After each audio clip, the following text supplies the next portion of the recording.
नमस्कार छात्रों। भक्तिकाल बीए प्रथम वर्ष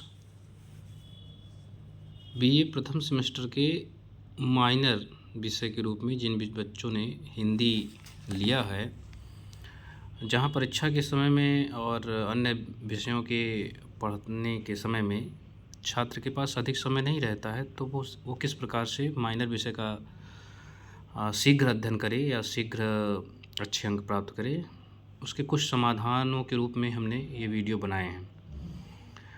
ये विषय भक्तिकाल पर है। वैसे तो आपको आदिकाल, भक्तिकाल, रीतिकाल, आधुनिक काल और शोध इतने विषयों को एक साथ सम्मिलित रूप में पढ़ना है।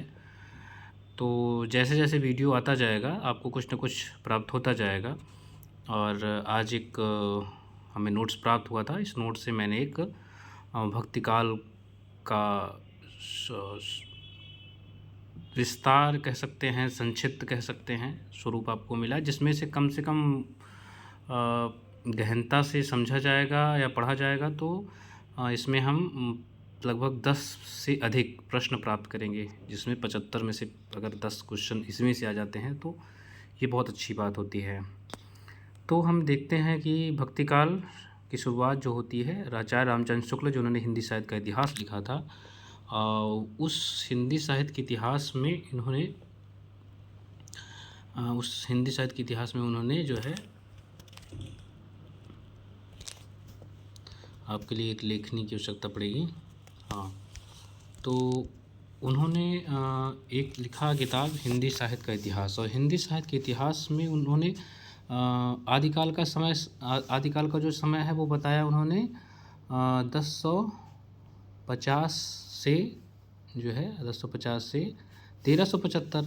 और अगर उन्होंने 1375 बताया तो 1375 और 1375 से 1700 तक जो है आचार्य रामचंद्र शुक्ल के अनुसार उन्होंने हिंदी साहित्य के इतिहास में भक्तिकाल का समय बताया। ये भी आप तो याद रखना होगा, प्रश्न आ सकता है कि आचार्य रामचंद्र शुक्ल के अनुसार भक्तिकाल की समय सीमा क्या है। तो सन और संवत अंतर है। यहाँ पर एक बात ये भी अभी शुरू ही हुआ है, ये प्रश्न कई बार आ चुका है, इस बार भी आ सकता है।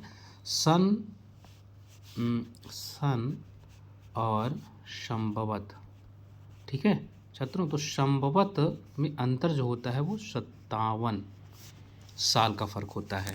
तो संवत अधिक होता है, ठीक है, और सन कम होता है। याद रखिएगा 1375 में अगर हम 57 घटाएंगे तो 1318 आ रहा है। आप देख लीजिएगा घटा जोड़ करके, ये थोड़ा सा समझने वाली बात है। उसके बाद भक्ति शब्द का ये प्रश्न आया नहीं है, बहुत महत्वपूर्ण भी नहीं कहा जा सकता है। भक्ति शब्द संस्कृत का भज धातु से बना है, जिसका अर्थ भजना होता है। ये आया नहीं है तो बहुत ज़्यादा विचार करने की आवश्यकता नहीं है। ये प्रश्न आया है उसके नीचे वाला, श्रद्धा और प्रेम के योग का नाम ही भक्ति है। ये आचार्य रामचंद्र शुक्ल ने अपने निबंध में कहा है, तो इसको थोड़ा सा देख लीजिएगा। इसके बाद उन्होंने एक आगे लिखा है भक्ति शब्द का सर्वप्रथम उल्लेख। हाँ, ये प्रश्न ये प्रश्न आया हुआ है। ये प्रश्न है ये वाला कि इसमें पूछा है कि ये भक्ति शब्द का उल्लेख सर्वप्रथम किस उपनिषद में किया गया है। तो श्वेता श्वेतर करके है, अगर इन्होंने श्वेत लिखा है तो कोई बात नहीं, श्वेता श्वेतर उपनिषद में भक्ति शब्द का सबसे पहली बार उल्लेख किया गया है छात्रों, ठीक है। ये थोड़ा सा याद रखिएगा, इसको अलग से नोट्स में बना लीजिएगा, एक बार प्रश्न पूछा भी जा चुका है। और इसके पश्चात भक्ति का उद्भव कहाँ हुआ है, ये प्रश्न भी आपके दिमाग में होना चाहिए। तीसरा प्रश्न आपके सम्मुख होगा, भक्ति का उल्लेख जो है, भक्ति का जो जन्म है, एक वाक्य है, भक्ति द्रविड़ उपजी लाए रामानंद। तो दक्षिण भारत में भक्ति का जन्म होता है। आपको यहाँ पर जानना होगा कि आलवार जो होते हैं, ये भी जो है इनको ही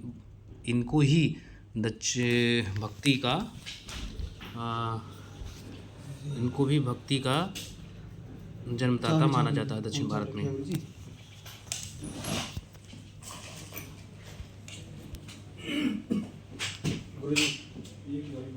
अब हम जाइए तुरंत, तो लोग पहले चिल्लाए ले हमारे भी। तो थोड़ी सी बाधा आ जाती है कभी कभी, और भक्ति और इस वीडियो में थोड़ा सा और हम आगे आपको प्रश्नों के बताते हैं। हाँ, ये लिखा हुआ देखिए, द्रविण चा अहम उत्पन्ना जागता कर्नाटके वृद्धां गतः क्वचित क्वचित महाराष्ट्रे गुजराता जीर्ण गतः। धीरे धीरे वो महाराष्ट्र से गुजरात से होते हुए उत्तर भारत तक आई।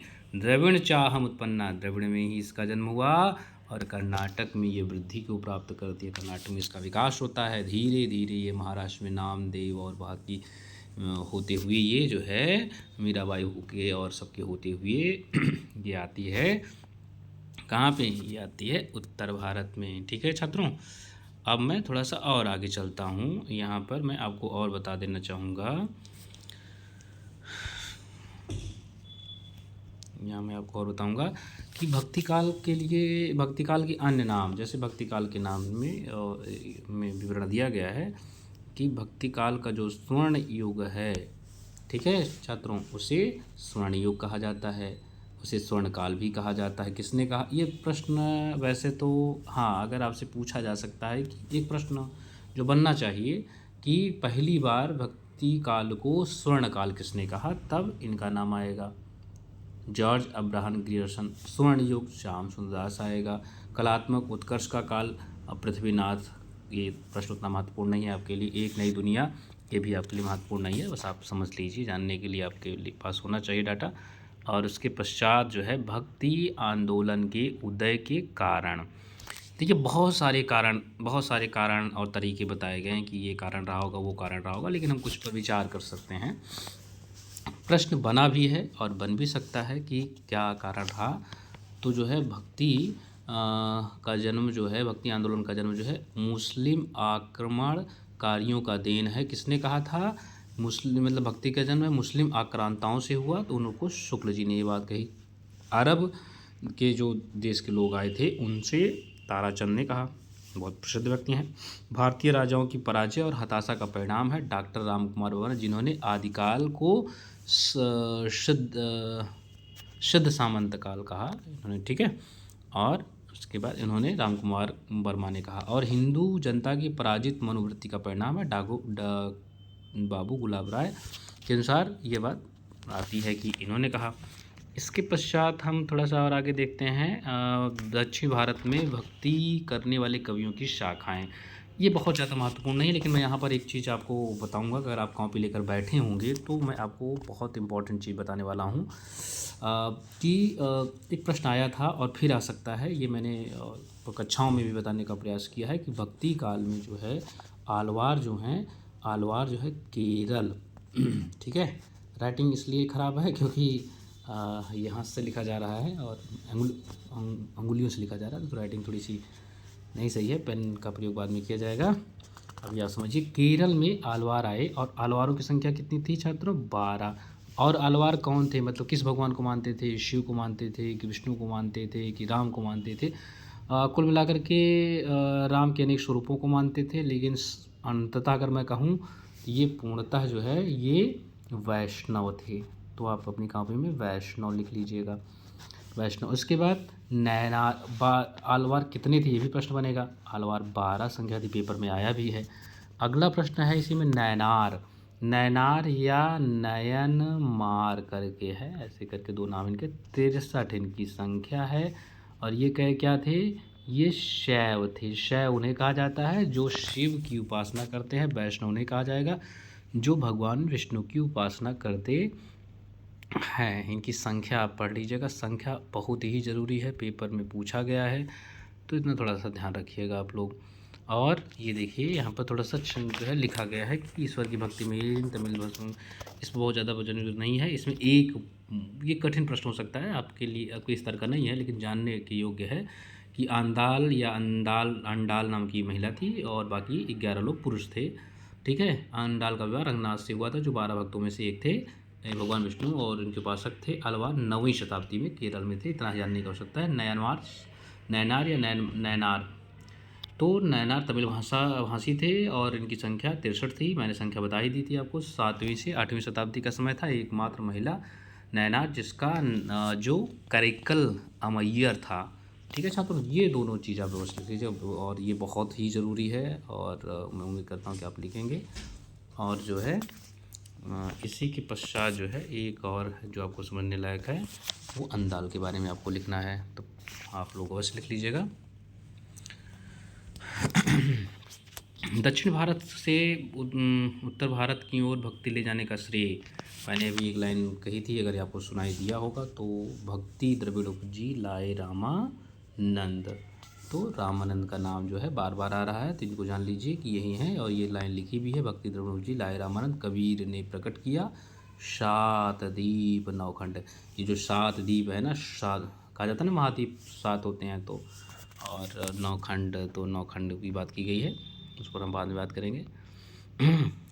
ये प्रश्न उम्मीद नहीं है पूछेगा, लेकिन तैयार रखिएगा। भक्ति काल को कितने भागों में बांटा गया है, तो भक्ति काल को जो है 2 भागों में बांटा गया है। भक्ति काल को कितने भागों में बांटा गया, भक्ति काल को 2 भागों में बांटा गया है।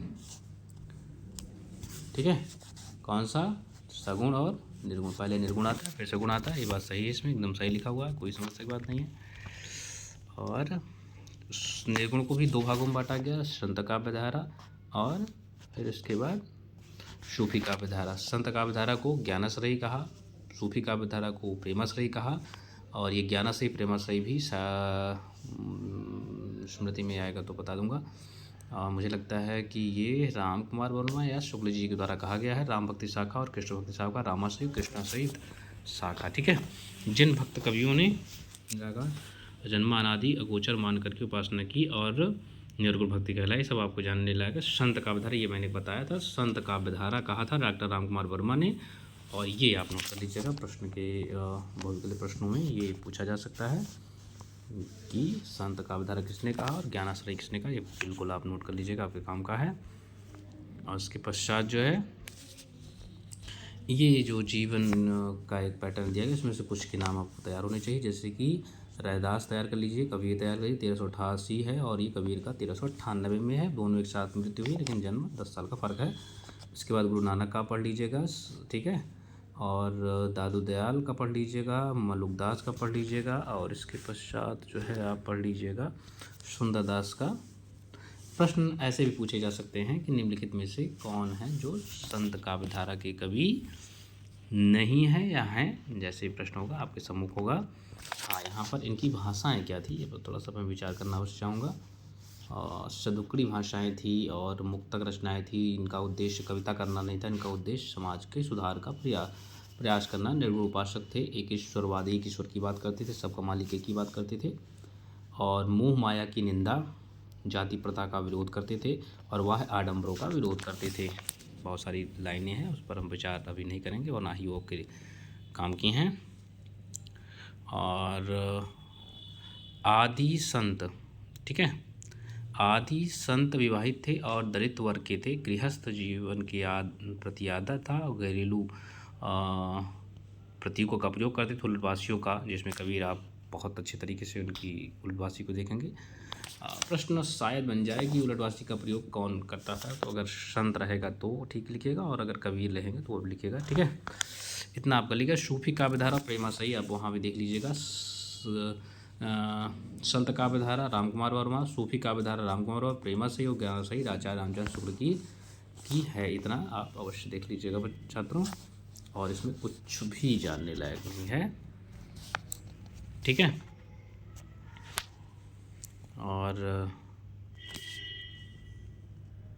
13 मिनट हो गए हैं, तो मैं इस सूफी ये खत्म करना चाहूँगा।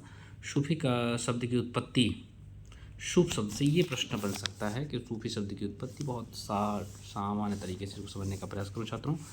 सूफ का अर्थ जो है जूट या ऊन से होता है, एक ये समझ लीजिएगा। शब शब्द का अर्थ जो होता है पंक्ति से होता है, यही इतना याद रखिए, आपको और कुछ भी याद कर रखने की जरूरत नहीं है, और इसको अलग अलग बना लीजिएगा। सूफा शब्द जो है चबूतरा से होता है, जो चबूतरे यानी कि जो मक्का और मदीना के पास चबूतरे पर बैठ करके भगवान के नाम का कीर्तन क्या करते हैं, वो लोग जो है मोहम्मद साहब के मज़ार के सामने बने हुए सूफा या चबूतरे पर बैठकर उपासना करते हैं, उन्हें सूफी कहा जाता है।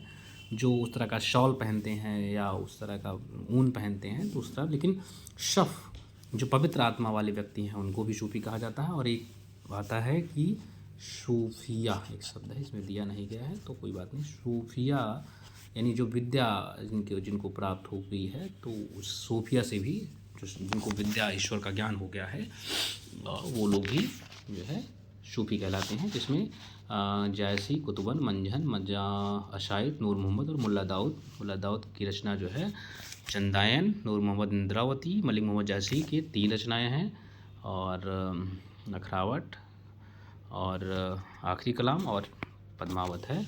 कुतुबन मृगावती, मंजन मधुमालती है, अशाइत जो है हंसावली करके होना चाहिए। ये रचनाएँ हैं, आप थोड़ा सा पढ़ लीजिएगा, इनके बारे में विचार कर लीजिएगा। हाँ, यहाँ पर भी आप देखिए, यहाँ पर भी गुरु का महत्व है। अगर आपने अन्य जगह पढ़ा होगा तो यहाँ भी गुरु का महत्व दिया गया है। ये गुरु का महत्व यहाँ भी है, और उस संत का बता में गुरु का महत्व है। भारतीय समावेश इसमें मिलता है। और नारी को यहाँ पर एक प्रश्न पूछा जा सकता है कि भगवान का स्वरूप क्या है, तो भगवान का स्वरूप यहाँ पर नारी का स्वरूप है। नारी के रूप में भगवान माना जाता है, यानी पद्मावती नारी हैं, रत्नदेन पुरुष ना होकर के साधक है। इस तरह से आप समझने का प्रयास करिए आप लोग, ठीक है। नक्सिक और बारहमासा का वर्णन यहाँ आपको देखने को मिलेगा। ठेठ अवधि, अवधि अगर आपके प्रश्न पूछा जाए कि अवधि भाषा भी हो विकल्प में और ठेठ अवधि हो, तो आप ठेठ अवधि को ही लगाएंगे। प्रबंधात्मक महाकाव्य की रचना हुई थी। ये सब आप प्रश्न देखिएगा। अच्छा, आप लोग कमेंट अवश्य करिएगा बाद में और प्रश्न पूछिएगा। मैं अवश्य चाहूँगा RRPG के जो भी छात्र हैं, अगर अमेठी के जो छात्र हैं, अगर वो हिंदी लिए हुए हैं, या कहीं बाहर के भी छात्र हैं, अगर हिंदी लिए कोई प्रश्न करते हैं तो मैं अवश्य इस पर बात करूँगा। और अभी आज तक का यहीं पर है, और अभी इसमें कुछ और जोड़ा जा सकता है। अभी सगुण भक्ति काव्य में राम भक्ति शाखा को हम अगले वीडियो में देखेंगे। अभी आप अपने प्रश्न रख सकते हैं, नीचे आप कमेंट्स में आप अपने प्रश्न रखिए। और मैं विवेक सिंह आपको पुनः अगले वीडियो में रहने और उसमें अपने प्रश्न करने के लिए आमंत्रित करता हूँ। आप आइएगा और रहिएगा और सीखिए कुछ। मैं भी अभी ये विस्तृत स्वरूप में है, मैं चाहूँगा कि इसको बहुविकल्पीय रूप में देखूँगा, जो जैसा सही पड़ेगा मैं आपके लिए उपलब्ध कराऊँगा। अब आप सभी लोग सब्सक्राइब करिए, कमेंट जरूर करिए। सब्सक्राइब अगर नहीं भी करना है तो कमेंट्स करिए, कमेंट से मुझे पता चलेगा कि मुझे क्या और लिखना है। एक आध दो प्रश्न अगर आपको ऐसा लगता है कि पूछा जा सकता है, बनाया जा सकता है, तो अगर आपको पता भी है तो आप उस पर मुझे अपने विचार दे सकते हैं, ठीक है। नमस्कार, फिर मिलते हैं अगले वीडियो में।